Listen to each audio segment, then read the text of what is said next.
Welcome back to Silverpunk. In today's video I'm going to show you how I turned a 3D print into a 2-ounce silver floppy disk using the closed flask sandcasting method. Now I started this whole process by 3D printing the computer disk. I had to do this on my 3D printer, but first of all I had to splice the actual file so I could get it printed out. And now this caused me a bit of some headaches because I didn't know which way to do it. Do I print it up on its end or do I print it flat on its back? In the end I started off printing it flat on its back and it came out terrible. So I had to redo the whole thing. It was so time consuming. You know how long these take to print. So I had to flip it up and print it on its edge, but then we got a good print, as you can see here, and then we went ahead and started the sandcasting process. Now before I start messing about with the sand and getting my fingers all dirty, I bet some of you out there are wondering why the hell am I doing this? Why am I doing a floppy disk? And I bet some of you are even wondering what the hell is a floppy disk? Now back in the 80s and 90s, this is how us old people used to use computers, and we used to have these disks to keep all our files on. There weren't no Bluetooth and the cloud and all that. You had to do it on a floppy disk. Now the reason I'm making this one's kind of in response to a video that I saw. Friend of the channel, 365 Days of Silver, done a cool unboxing video the other day showing an absolute belter. It was an absolute copy of a floppy disk and it came out really cool. So sit back now, grab a cup of tea or coffee or whatever your tipple is and just watch his little part of this unboxing. And this is the premise, the inspiration why I'm trying to do. What I'm going to do is I'm going to try and make one. I just do things in my back garden, as you know, Silverpunk in the garden shed. The people who made these are a proper mint, so they've got all the equipment, they've got all the stuff, so theirs is going to be beyond belief quality wise. But I'm going to do one and I'm going to send it off to 365 and I'm going to get him to have a look at it and do an unboxing and see his thoughts. Wait, okay, right, are you ready? Oh, focus, come on. Look at that. Wow. Now I take back what I just said.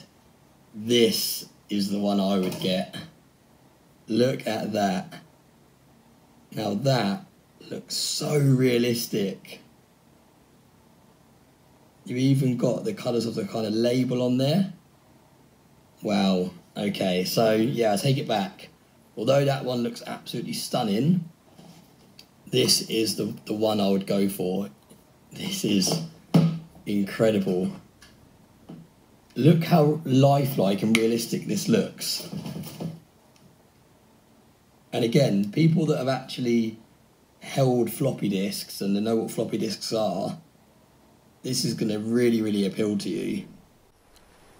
So we've just seen PowerCoin's version and it really is wonderful. I am starting to have second thoughts and think what the hell am I trying to do here. But yeah, but we'll give it a go. So here we are, we're in the pouring shed. So we've got to start with the sand cast.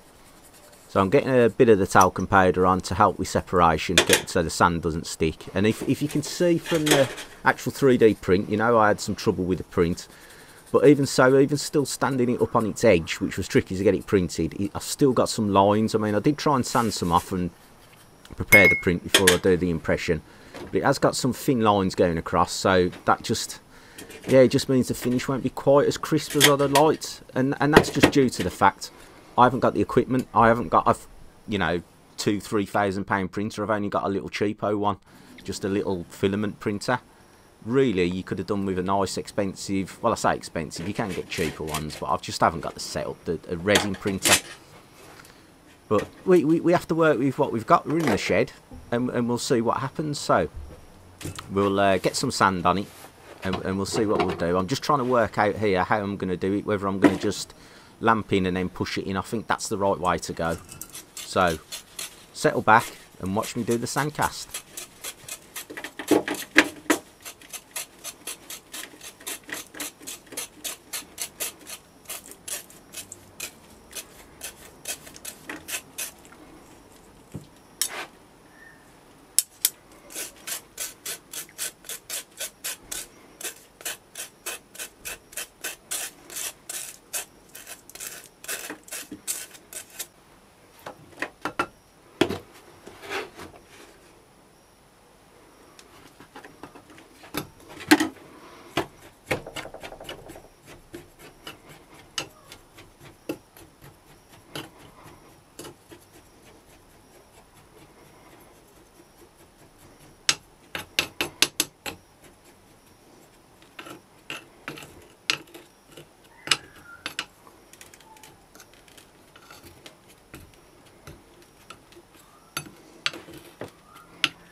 was just trying to work out now in my head which way I was going to do this. The gears were really grinding for me here because I was like, which way up should I pour it? So I was like, this is why it took a bit of a time. I was like, right, upside down, I think that was the way to go. And then because obviously the sprue, we need to cut the sprue off, so I thought it'd be neater on the bottom edge of the disc as it were, because we're going to have like the label covering it up, whenever I come round to sorting the label up. That's another head scratcher. So here we go, we just push it in like that.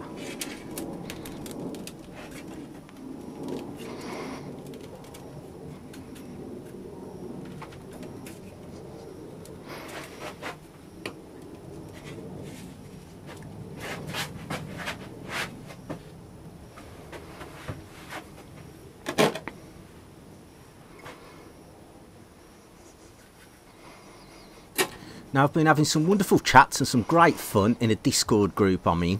It's called Stackers Social, and it's a really cool place to hang out. Some real nice people in there. We talk about bullion, stacking, silver, gold, investments, content creation, you name it, it's in there. Well worth a look. So if you have a look down below in my description, you'll see the details. So check it out, guys and girls. Well worth it.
So the moment of truth, let's split this open and see what we've got, see how it's come out.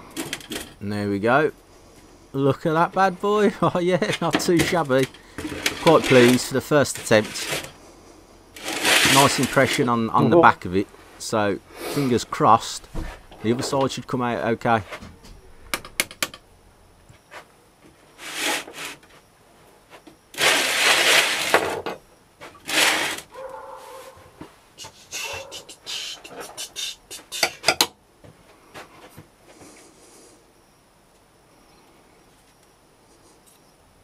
So I'm just starting to make the pour hole now where the sprue will be, where we pour the silver in. So you just got to make sure you can pack this down quite well, because when you pour, you don't want any bits of sand flying into the actual thing, the item you're pouring. So I just use my knife just to scrape away the volume, and then I push it in quite tight and quite hard with my finger there. But obviously trying not to move the mould. So there you go, just pushing it in. And then we got to try and get the mould out and see what we got.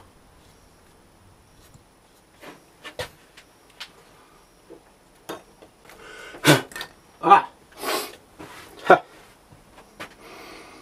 Yeah.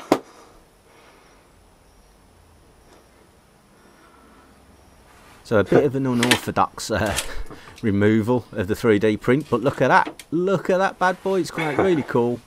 So here it is. It looks so cool, the impression. So as you can see me now, I'm back on the other side. I'm just making the other side of the sprue, and we'll fit it together, and I think we're nearly ready for the pour. Oh, just one more thing actually before I forget what we had to do. We have to make some little lines coming out from it. Now these little lines are very, very important. These actually let steam escape.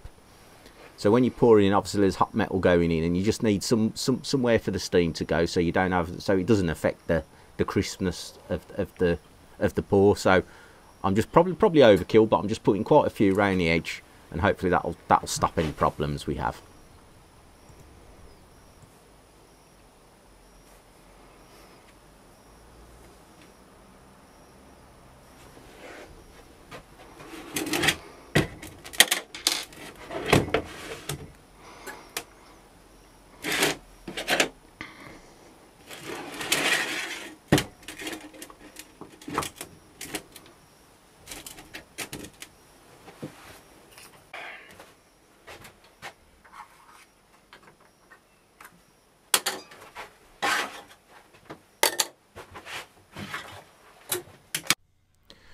Right guys, just before we crack on with the pour, I have had a few people asking me in the comments and privately as well, DMing me, whether I actually sell any of my pours, and I actually do. You'll see my website here, so you just scrolling through, that's a nice little school bar I've got on. I do sell them, so if you are interested, just check out the website, www.silverpunk.org. Well worth a look if you're interested. Now, let's get on to the serious stuff, the pour.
Hello everyone, welcome back to another video.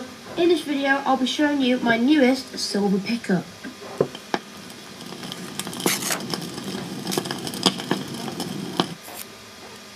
So just today actually I went to my antique shop and picked up this. It's a Victorian silver gravy or sauce boat from 1900, and it's made by Horton and Aldi I think. It's from Birmingham, 1922. It's very lovely. I'm going to try and get it at a different angle so it doesn't reflect my face, because that happens if you polish silver, too much. It gets very, very shiny. It's just in brilliant condition. This one's honestly very, very good, lovely condition.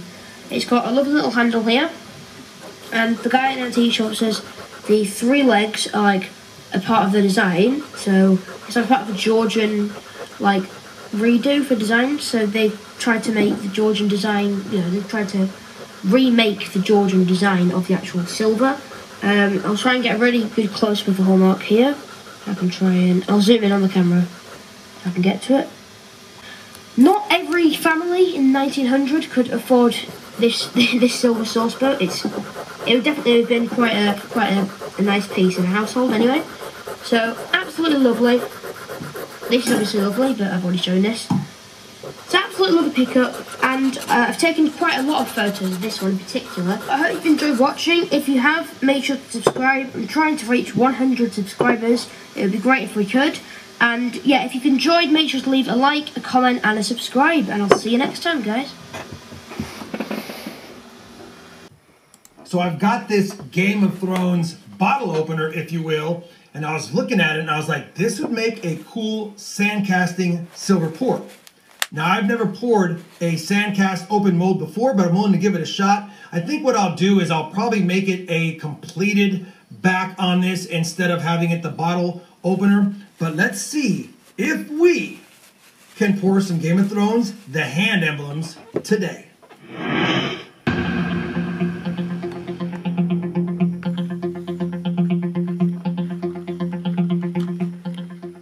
Hey everybody, it's Rob the Rob Finds Treasure, and that's right, we're going to try some sand casting open mold today, pouring of some silver. I'm really interested in seeing how this would come out. It'll be my first time, so I may not film all of the process. This isn't a how-to video, but I do want to see if I can do it. Now, I don't want this long point here, so I'll probably have something block the mold here, or I'll have to cut it off with my Dremel. But either way, I'm curious to see how this goes. We're going to quench it really quick, because you know it's still piping hot. Man, and it's heavy.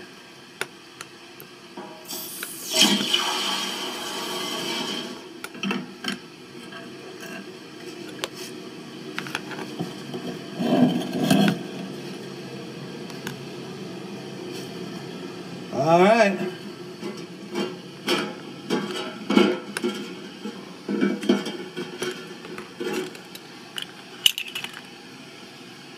It looks like it didn't come out too bad. I gotta clean some of that gunk out of there, but that's not a bad looking hand. I'll probably have to trim off some of this stuff right here and clean up this with my Dremel, and probably while I'm at it, take off some of this gunk that poured on the back.